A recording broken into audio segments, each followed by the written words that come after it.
Thank you for joining us again for this year's Salem R-80 School Board Forum. This event is hosted by Friends of William Lynch.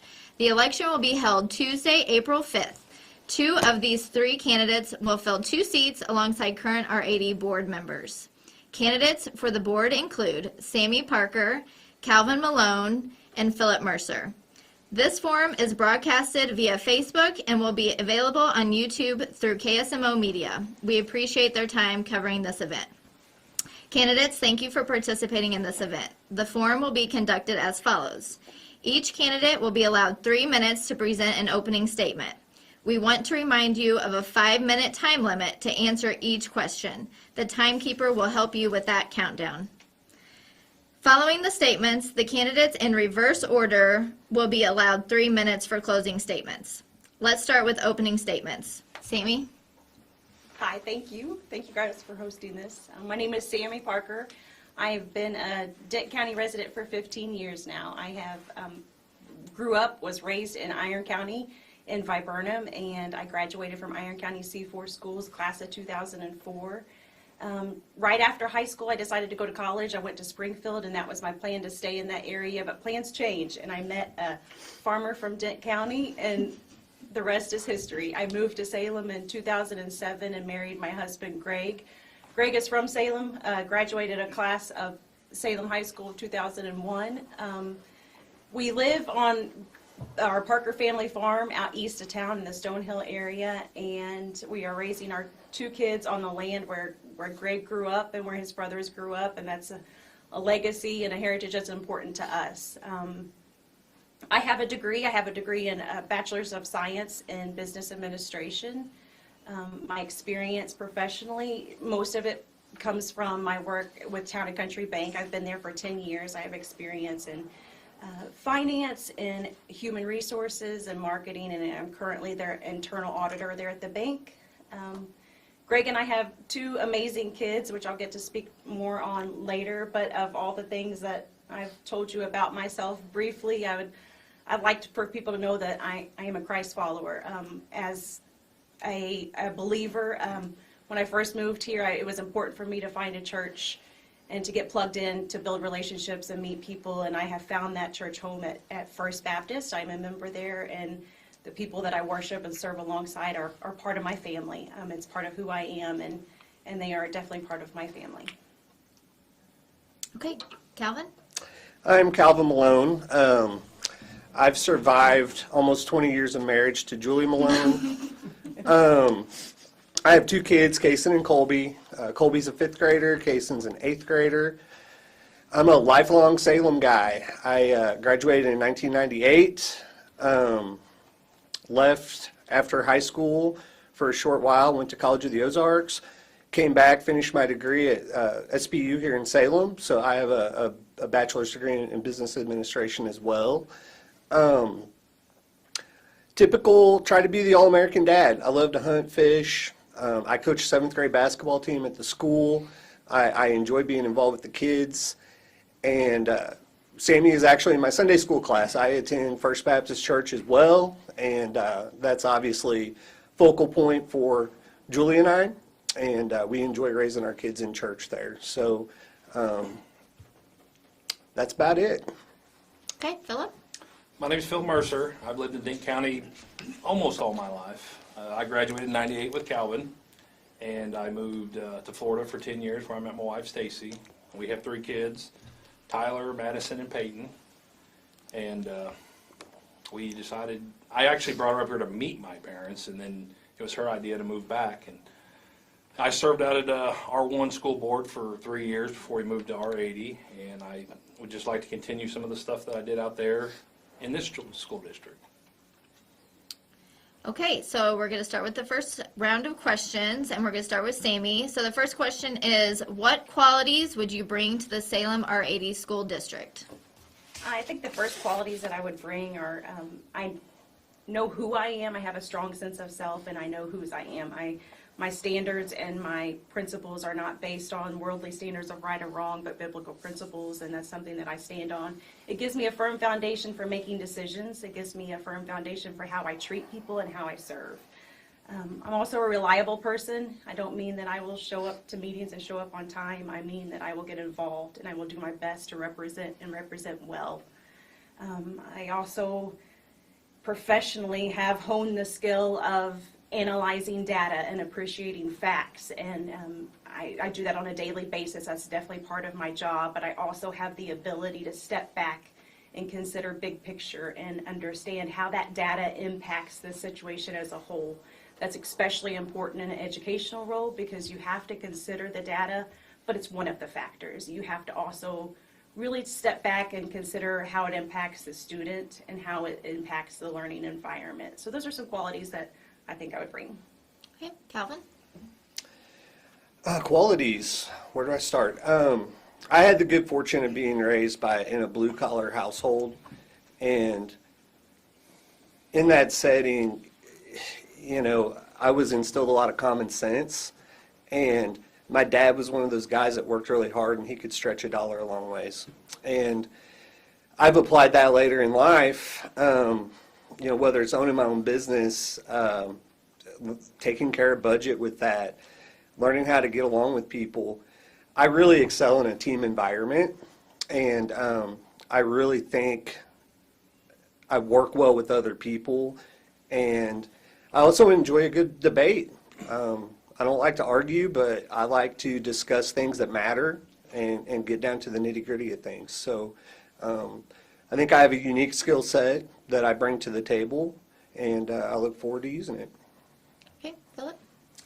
Well, like I said before, I served on another school board for 3 years, and I'm also very involved in the community. I coach 5th and 6th grade football, and I've seen these kids now.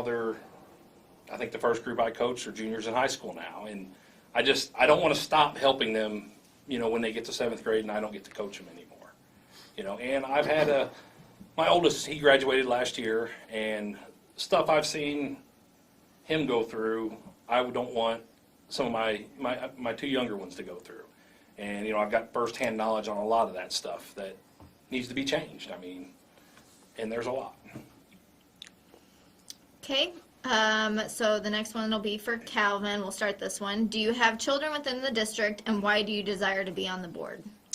I do. I have the 5th grader who's in the lower. I get my buildings mixed up still. But I have a 5th grader and an 8th grader. And, you know, having an 8th grader is interesting because kids know so much more than I knew when I was in 8th grade. And, you know, whether it's, Dad, do you know how many kids were vaping in the bathroom today? Or, you know, stuff they're looking at on their phones. Kids are just exposed at such a young age. And I guess my desire is to give them the kind of upbringing I had. I want to make sure they're safe at school. And I think bringing back, kind of piggybacking what Philip said earlier, school pride. You know, I enjoy coaching and watching these kids grow. My first group I had at Salem, they're going to be 9th graders, and honestly, I learn more from the kids than they'll ever learn from me. So watching them grow as young adults and how they tackle problems is huge. And anything I can give back, I'm happy to do.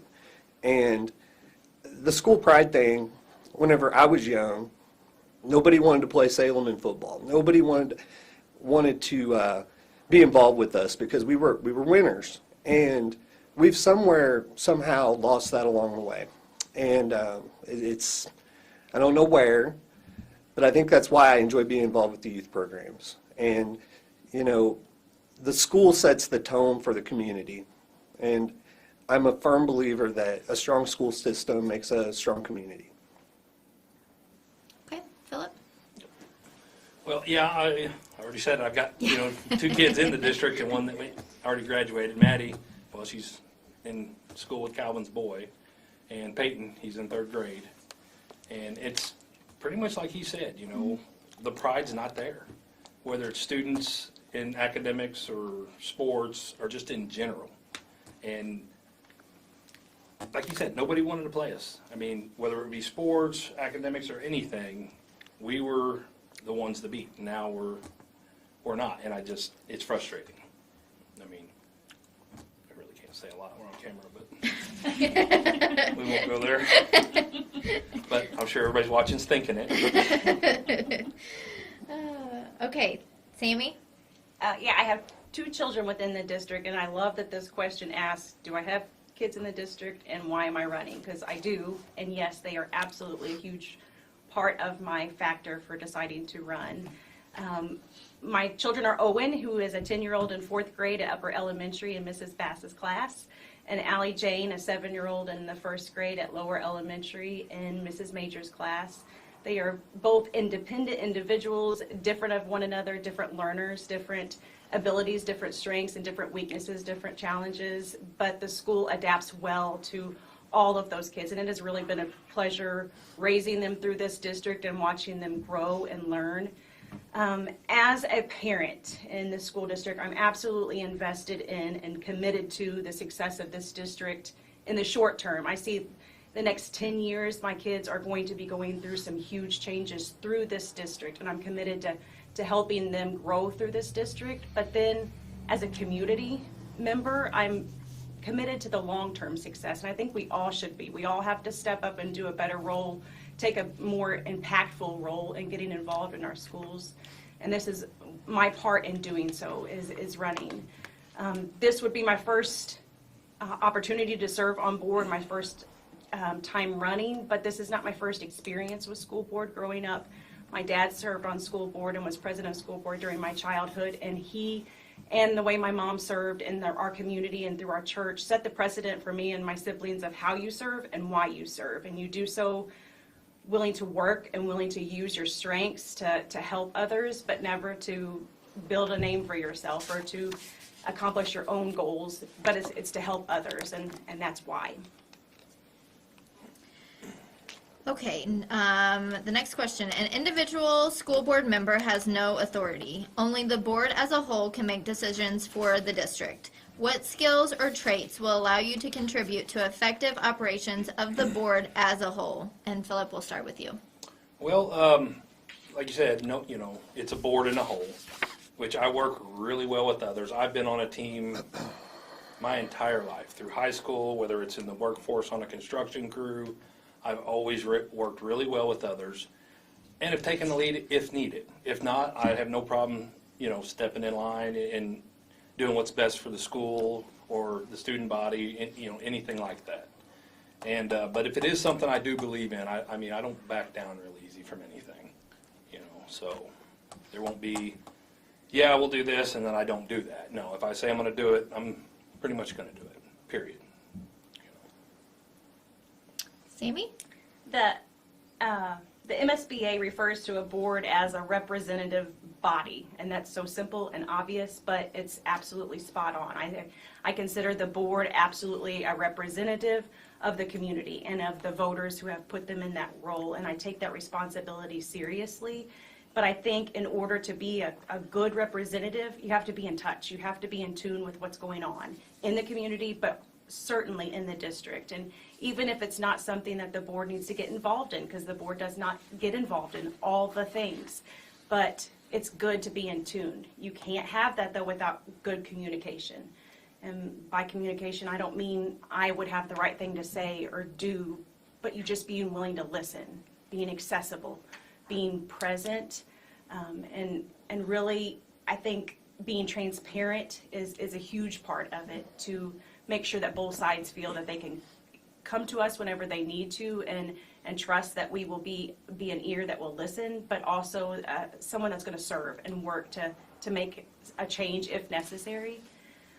But there's also an aspect of it of accountability. I think that is so important and something that sometimes gets lost. Sometimes it's considered negative, but accountability both ways. In a positive role, we have to give recognition and reward where it's warranted, and it's so much of that in our district because we have so many strengths. But we also have to hold people accountable that need improvement or might need a little bit of motivation or encouragement. So those are some of the big roles.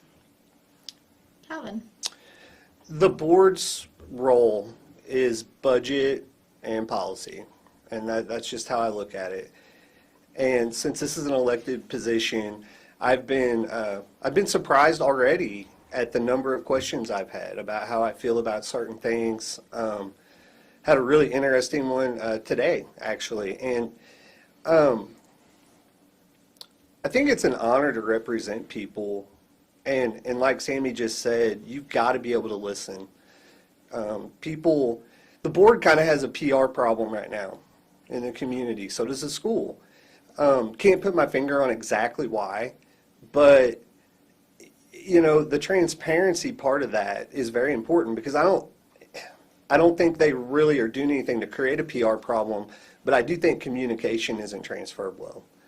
And I feel like if the board has voted one way, it's okay to be honest and say, hey, you know, this is how we vote, and get that information out quickly. There's no reason to, you know, read the newspaper the next day. If 10 people text you that night, tell them. You know, and I think taking that approach to it and just looking at it as, hey, I represent everybody in this district, and you know, taking that budget and policy approach to it and applying it all, that'll be my strength.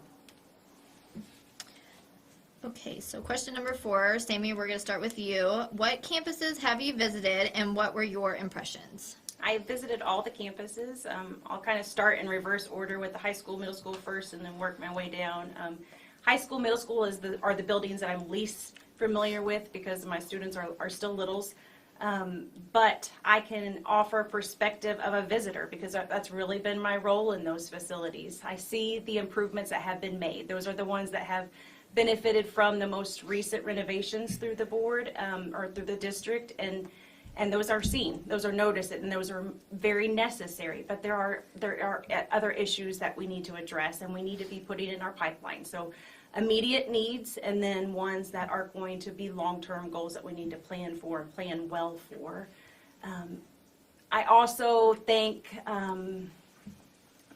talking about the different campuses, you think upper elementary, it's really a strong building, a great crew, and you can think, okay, well that building it has everything worked out. We can put them on the back burner. I'm very familiar with that building because my son goes there, so I'm definitely more experienced with the layout and the staff there, and you can easily kind of think, okay, they've got it all worked out. The building itself is good, the staff is good, let's look at issues. But that's a building that we really have to work on maintaining. We have to maintain that standard of excellence, allocate resources to help with those efforts, and make sure that we are keeping that standard of excellence there. William Lynch, so that's where my daughter goes. That's where Owen has brought up from preschool for 2 years up through first grade. That, to me, is the most immediate need that the district faces. The condition of the building is one that is no longer something that we can talk about, discussion, and maybe improving. It has to be improved. Our staff that works there is such an incredible team, and they work through the challenges that building presents. They deserve a new building, but our little learners, our first learners, absolutely deserve a building that's going to be more conducive to their education. And I think our current board is setting up opportunity to get that ball rolling. I'm absolutely eager to get involved in that project, and I don't mean if I win. That's a community involved project, and even if I don't get on the board, I definitely want to get involved in that project, and everyone should be eager to get involved in that, because it's going to take all of us. Calvin? I have visited the schools. Coming from the time whenever I went to middle school, in the old middle school that's now tore down, that I'm still sad about. That was a landmark for our community, and we've come a long way since then. I'm actually really impressed with what we have done. I think the high school, I think it's in pretty good shape. Honestly, when you walk into the building, it is a major improvement over 10, 15 years ago. And, you know, that's positive. William Lynch obviously has its issues. I talked to a lady who works in the food there in the cafeteria, and she had hurt her back, and she was having to pack crates of food upstairs. I mean, heavy boxes of food, frozen goods, and her back was sore. That's just not a good environment, and I think it's important to create an environment always that's conducive to learning. And those kids are kind of crammed in there. It's just an outdated building, and that's something that's got to be dealt with. And I agree with Sammy. I think we're getting pieces put in place to make that happen, with or without me as well. And I'll also support that. I think our other buildings, they'll get there. I know the upper, I would say that's the second weak link in the chain. I know when I coach basketball in that gym, there are spots on the floor the ball almost goes through. Our community's growing.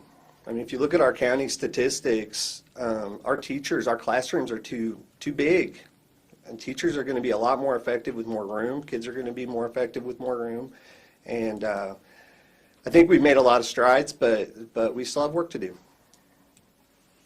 Okay, Philip. Yeah, they pretty much summed everything up. I mean, I've been to all of them. I haven't been to the elementary quite as much as I'd like to say I did, but no, I've done work actually at all three sites, and so I mean, as far as construction, maintenance, and fixing that kind of stuff, I have firsthand knowledge in all that. I don't know everybody's background and everything, but construction is basically my background.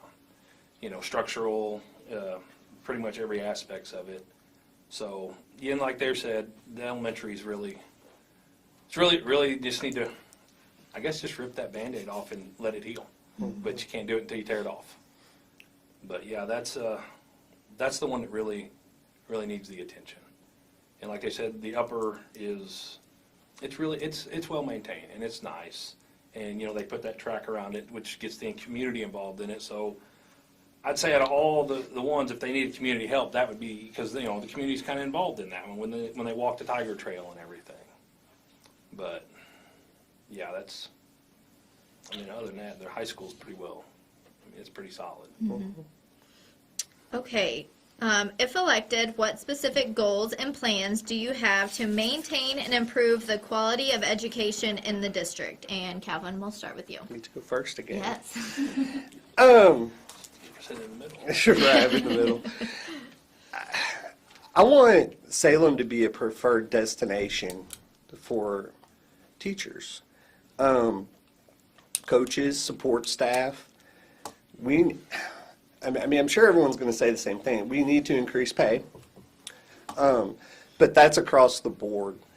Our food service people, our janitorial staff, those are secretaries. Those are the people who get first contact with a student when they walk through the door. And we need to take care of everybody. And I said this earlier, I think a town gets a lot of its identity from its school system. And we need to feel good about where we're sending our kids. We need to feel good if we hire a teacher that they're going to stay because they're really happy here. And we can do better. It's that simple. It's obvious we're kind of bottom of the barrel with pay. And, there aren't easy solutions to that. But at the same time, we've got to strive to do better. And, if we don't, we'll continue to have turnover. We'll continue to lose good people. And, I think looking at benefits, I have an insurance background, and I was talking to a teacher the other day, and she brought up health insurance benefits. I think that's a good goal to review that every year. The lower deductibles, more affordable health care.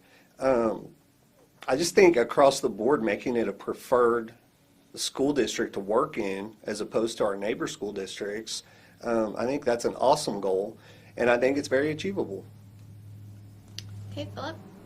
Yeah, pretty much what Calvin said is a destination. Now when you hear Salem, all you think of is the Current River. That's the only thing anybody I mean, we went to school there. People would move here, just to, whether it be for the school, the athletics, the town. Now people get here just to get some experience under their belt out of college so they can go somewhere else. And we need to reverse that role. I mean, we're pretty much a stepping stone for teachers to get better jobs. And we need to be the place where people want to come after their stepping stone. And I've talked to a lot of teachers, and you know, the pay is definitely a big one, but that's not the only issue that they have. I mean, you know, like there's policies where, you know, if a teacher gives you a date to turn your assignment in, you turn it in then. You don't get to wait till the end of the quarter, turn it in, and get full credit. So the kids that actually do try, you know, what does it say to them? You know, we're not, I don't think we're preparing these kids to go out in the real world. Whether it be the workforce, trade school, or, you know, 4-year degree, we're not preparing them nowhere near well enough. And we're just kind of letting them, you know, it's like we're just open and just letting them flow through. You know, we're just passing them through. We don't prepare them for anything. Sammy? I'm not currently bringing any kind of agenda or ideas or plans with me as part of running for the board position, but what I am bringing is a drive to get involved in what the current board is lining up, and a lot of that is infrastructure improvements across the campus, across our district as a whole. Some of the really exciting parts of the tin gym and the locker room projects that are going on right now through the ESP building project, and then the FEMA grant application process that is really an exciting opportunity for our district. Should we be approved for that, that could help alleviate funds, and the board last meeting decided to allocate that secondary use for that FEMA building as classroom space, and I think that was a wise decision. That's something that we can definitely put to use and hopefully can work in line with the lower elementary building project, and hopefully use that to alleviate some of that cost. So we're setting up well, putting pieces well in place, but I'm ready to get involved in those things. I think too, Salem boasts a wide array of programs for students. So agriculture, you think of the trades construction program, the FBLA chapters, the giving opportunities to students to find interests and then to develop those. And I think of one thing that's really lacking right now in this season is athletics. And growing up, Salem was known as that school. Even in Viburnum, we knew Salem as a powerhouse in athletics program. And I think that stems from the program as itself. And there needs to be improvement there. That is one thing that needs to be improved upon. And I don't mean win-loss records. I really don't. I mean, generally, the program needs to be improved. And that stems from demanding discipline and hard work and teaching kids how to be part of a team on and off the field or the court. And that means putting coaches in place that are going to demand that standard, but also coaches that feel supported in demanding that standard, supported by the board, supported by admin, but also supported by parents and the community. And we all play a role in that. Also, another part of this question, besides improving, was maintaining. We are doing so many things well. The agriculture programs, the trade construction programs, the FBLA chapters that are giving students an opportunity to build skill, those are done so well. Last board meeting, there was a few representatives from FBLA and construction trade programs that came in and just talked about what they were doing and presented accolades that they had recently got in competitions. The board didn't need to make decisions on those. They didn't need to hear issues. They simply gave them reward and recognition. We have to make that standard across the board for our staff, for our teachers, for our admin, for our students especially, letting them know when they're doing things well that we appreciate it and we notice it. Okay, what do you believe is the most pressing issue the district is currently facing? And Philip, we're going to start with you on this one. See, I had a hard time with that because, I mean, 5 and 6 are pretty much, I mean, the same questions, you know, and like we pretty much covered everything in these last couple questions, but I'd say the most pressing issue is getting good quality teachers in here and keeping them, along with, and I don't just mean teachers. And when I say teachers, I don't just mean classroom. You know, like Sammy was talking, construction, trade, agriculture, sports, I mean, across the board. And we're lacking a lot in the athletic department. I'm not even going to sugarcoat it, you know. We're we're not doing well there at all. I mean, not taking anything away from, because some sports are doing good, you know. Our girls they're pretty good. It's the boys that are lacking, I'll just say it. It's the boys.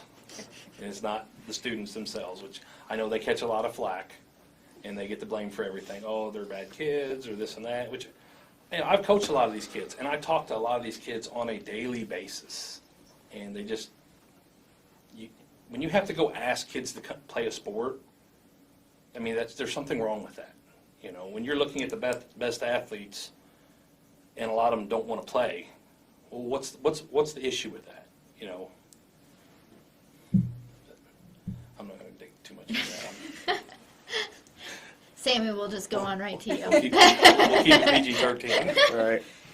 I think if you would have asked us this question 6 months ago, it would have been COVID, COVID, COVID. COVID has been such a resource drain on our district, time, resources, finances, and I think the impact that it has had on our staff, and I mean the entire staff, from food service support to specials teachers to bus drivers to in-classroom teachers, all of them have felt that strain, but especially our students have felt that strain, and they have lost out on quality instruction time in the classroom. That's things that break my heart as a parent, but also as someone of the community looking. So now that COVID's kind of at a lull, we can kind of step back and say, okay, what are our other issues that we need to be facing right now? And the issues that we are feeling in our own lives and in our homes is the same things that the district is feeling. We're not immune to that. So I think of the inflation and supply chain issues that are experiencing right now point us to an absolute necessity to be good stewards of resources, to be really wise with how we're allocating funds, to put need above want, and to just pursue what is best for the student in all avenues and make that priority at all costs. I think of all of the resources and strains that our current environment has put on it, the human resource aspect has definitely been the highest impact. Hiring and retaining staff, not just teachers, but staff in general, substitutes and bus drivers, and getting people willing to come in and work, but also retaining those good, highly effective people has been an issue. And that's not just in the school district, that's across all industry. If anyone is involved in hiring, you know that. But we have to be competitive. We have to find ways to motivate and encourage our current staff and to let them know that they are appreciated for what they're doing. That has to become a priority. Calvin? Well, obviously, we have kids that are behind because of COVID. I think that affects, your first graders, second graders, kindergartners a little bit more. Kids that are learning to read lost a semester, if not a year, of learning. And our teachers are bearing the responsibility of catching kids up. And that's a huge issue. As everyone probably does, I talk to teachers all the time, and that was a hot button topic still. So we think we're out of it, but the kids aren't, because they haven't bounced back from that lack of being in the classroom. And, we can't expect the teachers to do it all, but we darn sure need to put them in position to help those kids. And I think the issues bounce from building to building. If you talk to people in the high school, trust is a big issue there with their administration. And I don't know that there is a magic pill you can give for any of this stuff, but we really need consistency. In that building specifically, if our science department is at one standard and our math department's at another standard, that's not good. We need everybody on the same page. We need everybody to come together. I almost feel like we need a culture change. I think everybody needs to kind of look in the mirror and get a little bit better attitude and say, you know what, I'm going to try to help fix something. If I don't like it, I'm going to fix it. And I'm sure that's whether it's agenda laden or not with running for a board, everybody sitting here cares, or we wouldn't be here. And we want to do what's best for our district, for our kids. We all have kids in the district, so most people who run for school board always do. Like I said earlier, I just feel like we can do better. And some of these pressing issues from, keeping everybody at standard with learning, with curriculum, keeping things consistent, building a rapport with people, bringing that trust back, I think that's huge. And it translates in every department. I mean, but you go to another building, they have a great culture. You go to a different building, the culture's terrible. No one's happy. So that needs addressed. And I think everybody's going to have to work together to do it. Okay, this is the last question, and Sammy, we'll start with you on this one. Okay, what do you believe the schools should do to retain highly effective teachers? Yeah, this is a huge challenge right now facing not just our district, but school districts across the state, across the country.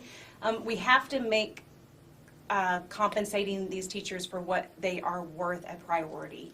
That ideally, that would be raising that base pay and then fiercely protecting those steps. So making sure that those teachers can count on those increments, improvements on an annual basis. They can earn those improvements through specializations or furthering their education, and they can count on us as a district to back them with the compensation that they deserve through that. That's one area, but if you have the pleasure of knowing any highly effective teachers, and I have several in my life, you know that they're not in this for the compensation alone. So figuring out ways to motivate them and to keep them with that passion, because they really do. They have a passion for teaching. We have to encourage that. Showing appreciation is so important, and sometimes it doesn't cost a dime. Sometimes it is just being present and being supportive of a classroom. Instead of complaining, finding a way to get involved. Instead of saying that you aren't going to agree with something, get down on that level and figure out what's going on in the classroom and helping. We all, as a community, have to do better at supporting our school district and especially supporting these teachers.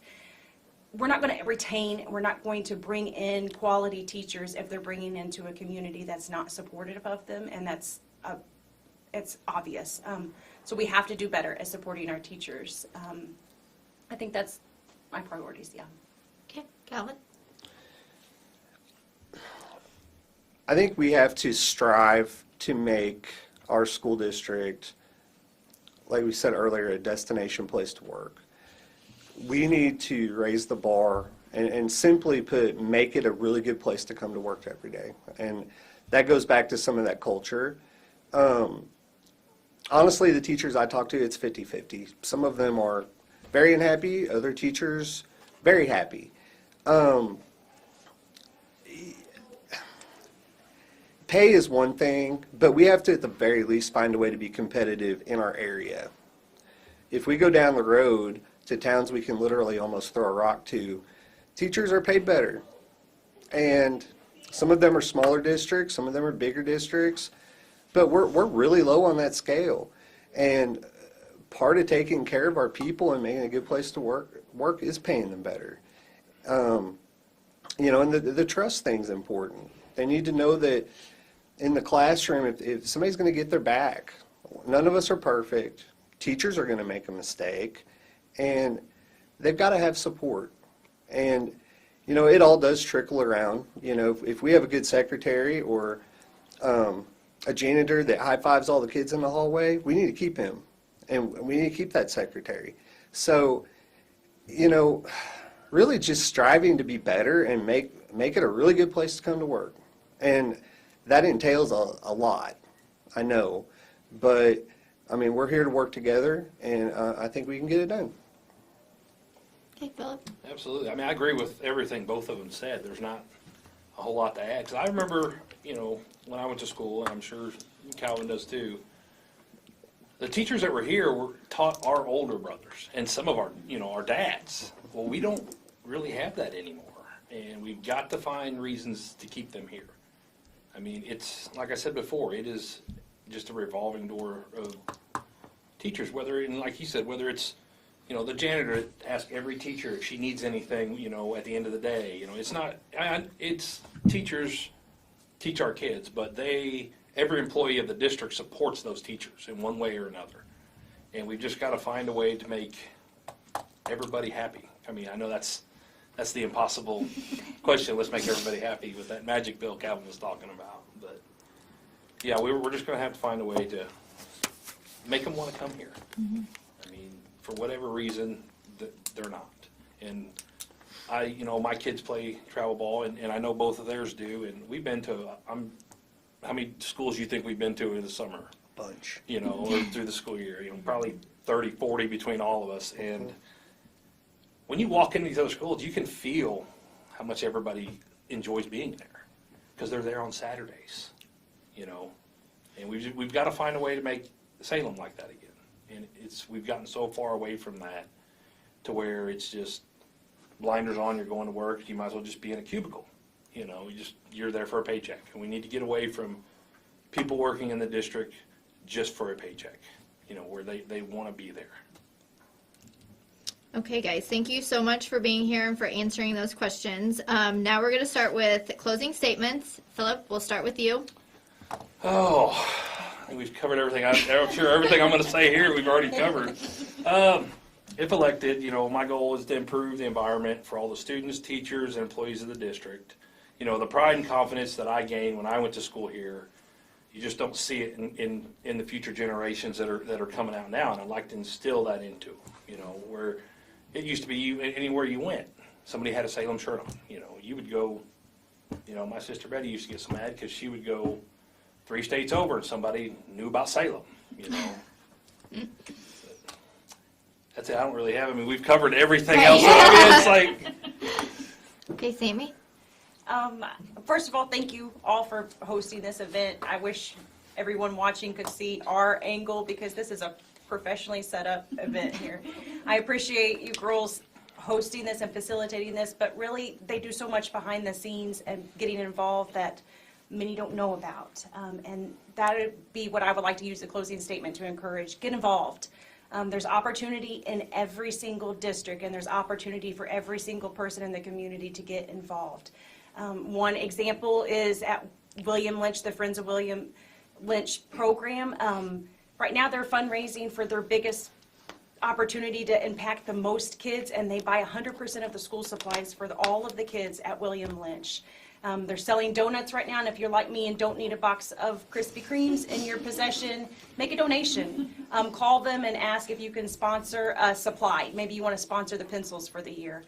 Get involved. If it's middle school or upper elementary is where your passion is, or maybe where your student is, call them and see what they need. Or support a teacher, support a classroom. If it's at the high school level, find out what your student or what maybe your interests are and support those initiatives. I think we can all step up and do better, and I just really encourage us to be creative and find ways.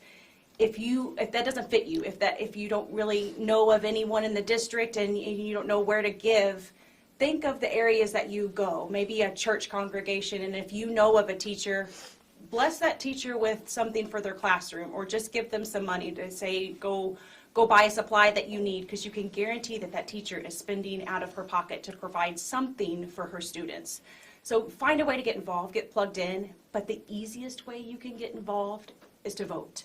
The election coming up in April 5th is going to be lean. I mean, there's not much on the ballot this year, especially if you're a rural voter like me, but get out and do it. This is your chance to voice, really voice your opinion, and get out and vote. Yep. Calvin? Yeah, thank you guys very much. This did take a lot of effort. I feel like I'm at a press conference here. I feel like it's college signing day or something. I feel like a lot of these questions, no fault of anyone's, they're awesome questions, but they've lended to negativity. Like, what would you change? Or, stuff that would hit hot button topics for someone like me who's very opinionated about everything. But at the end of the day, I think it's really important to let everyone know that I'm really not that negative. I'm excited about where we're going. I want to see, I think my theme of the night is just do better. I mean, I think we always can.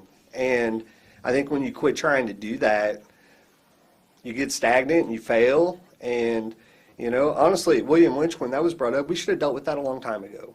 I mean, that's one of those cases where it's, well, we'll talk about it later. And, you know, keeping things fresh on people's minds is very important. And I just appreciate this time.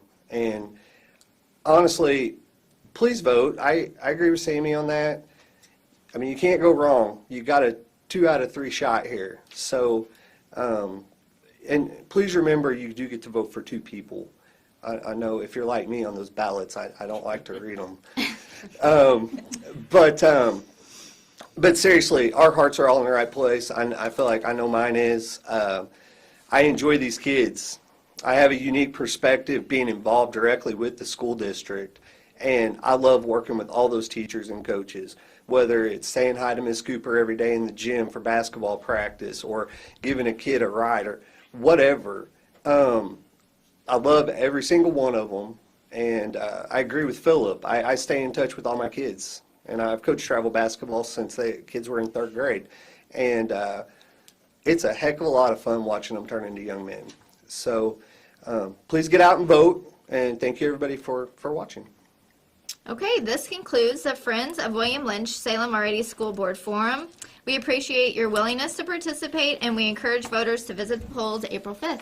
Thanks, guys. Thanks.